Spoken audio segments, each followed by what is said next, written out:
Hey test takers, let's take a look at this question from the reading and writing tests. The cuisine of the Mapuche people of Chile often includes a traditional seasoning called merquén, a blend of ground spices and smoked chili peppers, blank. Which choice completes the text so that it conforms to the conventions of standard English? All right, I'm scanning the answer choices now, but feel free to pause the video and take a whack at this question on your own, should you feel so moved. So, the question here asks about the conventions of standard English, which means we should be focused on the grammar of the sentence. But which grammar convention is being tested here? A look at the choices can tell us. Here we see that the contents of the blank is pretty long, actually, and each choice includes the same words, but scrambled around in different orders. We should also notice that preceding the blank, we have a descriptive phrase, a blend of ground spices and smoked chili peppers, comma, blank. Friends, my keen deductive sense is tingling because this is a textbook example of a modifier placement question. These questions work off your understanding of modifiers, a broad grammatical category that includes adjectives and adverbs, but also, in this case, introductory descriptive phrases. The thing to remember about these phrases is that they're not describing the whole sentence, just one noun. And the noun being described has to come right next to the modifier. Otherwise, you'll end up with nonsense. Let me explain. First, we need to understand the modifying introductory phrase that comes before the blank. What's it trying to say? And from that, what noun is going to make the most sense there? Let me give you an example. Spewing greasy black smoke, Bronwyn brought the old car to a screeching halt. At first glance, this sentence seems fine, but notice what comes after the comma, the noun that falls closest to the modifying introductory phrase, spewing greasy black smoke, is Bronwyn. And in the context of this sentence, that makes way less sense for a person to spew smoke than it does for an old screechy car.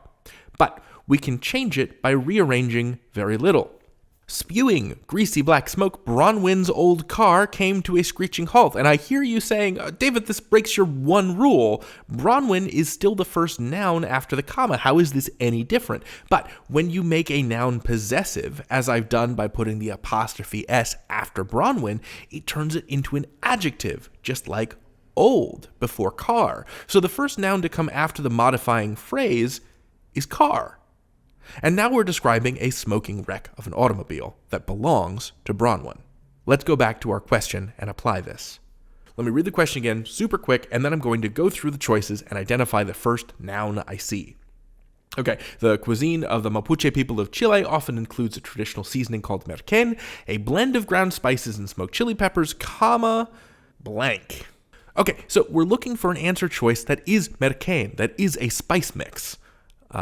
So let's go through it. Choice A, cacho de cabra, or goat's horn chili is the primary ingredient of merquén. No, not a spice mix. That's a component of the spice mix. Cross it out.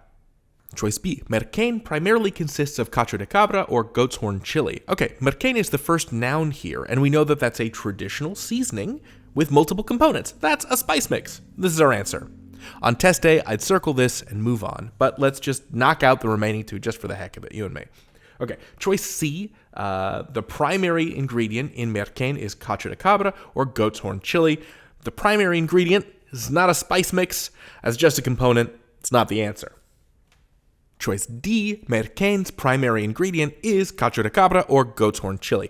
Ooh, this one's tricky. It's like Bronwyn's old car, merquén's primary ingredient. So merquén is being used as a possessive noun, making it behave like an adjective. The first noun to appear is actually ingredient, which is not a spice mix, just a component of the spice mix. Knock this one out, and B is our answer. I think the big top tip here is to watch out for those possessive nouns. They can really trip you up and disguise the noun being modified if you're not reading carefully enough. I think these are fun questions, honestly, which is maybe a strange thing to say about an SAT question type. But the wrong answers can occasionally veer into absurdity, which is always a source of joy for me.